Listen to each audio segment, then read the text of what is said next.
Bismillahirrahmanirrahim.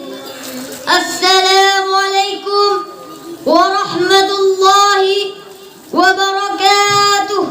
Waalaikumsalam warahmatullahi wabarakatuh. Alhamdulillahi rabbil alamin.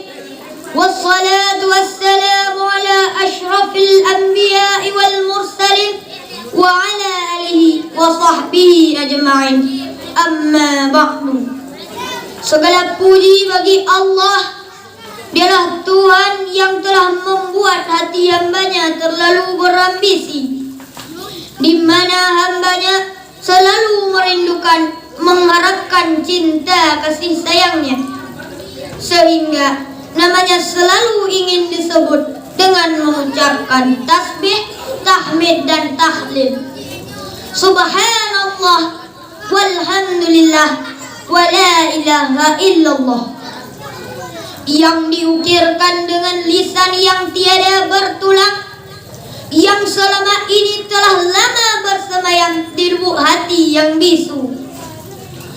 Selawat dan salam mari kita sampaikan kepada Rasul Imamul Mursalin, penghulu dari segala Rasul, the greatest man in the world. He is Nabi besar Muhammad sallallahu alaihi wasallam, yang telah membawa umat manusia dari role of the jungle kepada role of law, dari alam yang tak ubah bagaikan hutan belantara kepada alam yang penuh dengan ilmu pengetahuan dan peradaban yang tinggi. Selawat dan salam tak lupa pula kita sampaikan kepada sahabat dan keluarga beliau sekalian.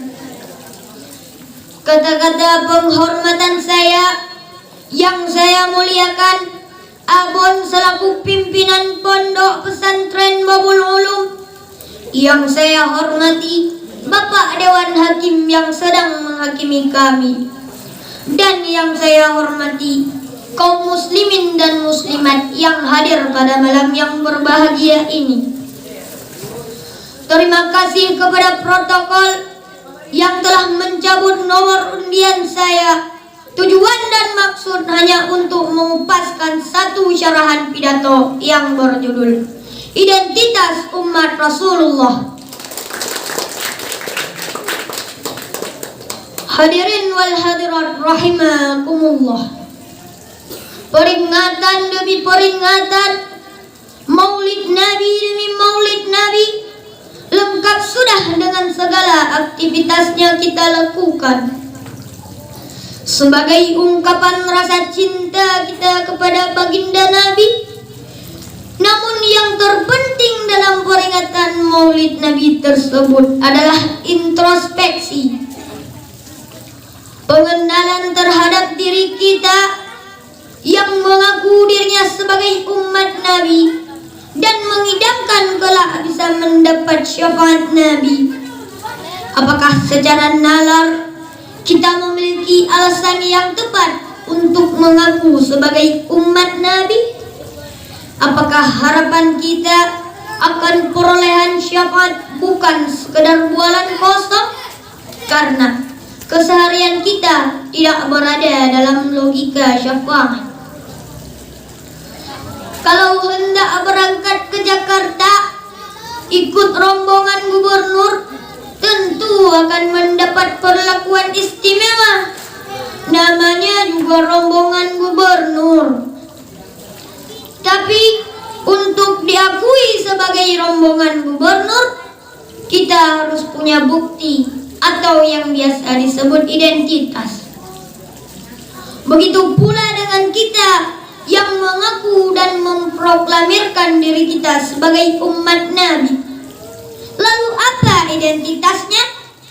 Dalam sebuah ayat Allah menjelaskan, A'udzu billahi minasy syaithanir rajim. Bismillahirrahmanirrahim.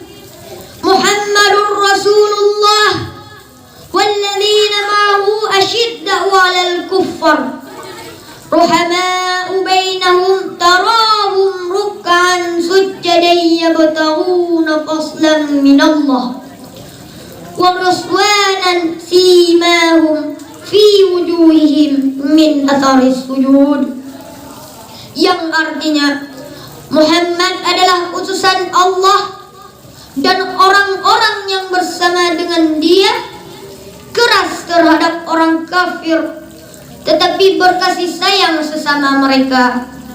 Kamu lihat mereka rukuk dan sujud mencari karunia Allah dan keridhaannya. Tanda-tanda mereka tampak pada muka mereka dari bekas sujud.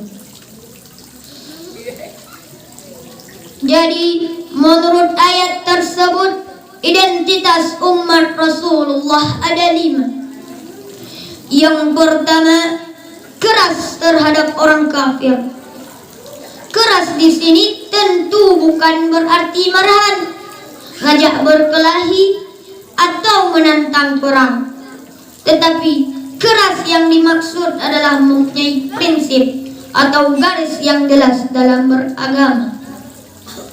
Toleransi memang harus selagi tidak menyangkut masalah ibadah. Soal bikin jalan umum, membangun puskesmas, siskamling, mari gotong royong dengan saudara kita yang berlainan agama.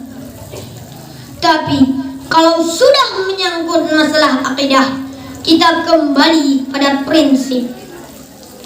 Lakum dinukum waliyadin. Bagimu agamamu, untukku agamaku. Silahkan menyebarkan agama, tapi jangan menyebarkan agama kepada orang yang sudah beragama. Ladies and gentlemen, rahimakumullah. Identitas yang kedua umat Rasulullah adalah sikap kasih dan sayang sesama muslim, saling asih dan asuh, serta saling mengalah demi kepentingan orang lain. Penegasan terhadap identitas yang kedua ini tak kalah pentingnya, sebab banyak orang yang tidak senang melihat umat Islam bersatu. Bahkan segala macam cara dilakukan agar umat Islam terpecah belah.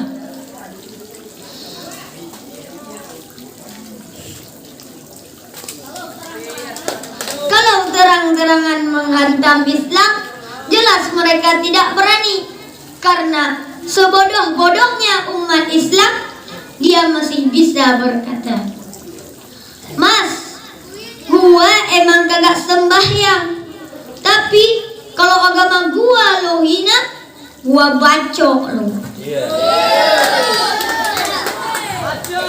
Itu identitas yang kedua. Sedangkan yang ketiga, umat Rasulullah selalu rukuk dan sujud, salat 5 waktu. Karena salat dapat mencegah dari perbuatan keji dan munkar. Inna salata tanha 'anil fahsya'i wal munkar. Selanjutnya, identitas yang keempat umat Rasulullah selalu mencari karunia dan keridhaan Allah. Jadi tidak hanya karunia saja, tetapi juga keridhaannya.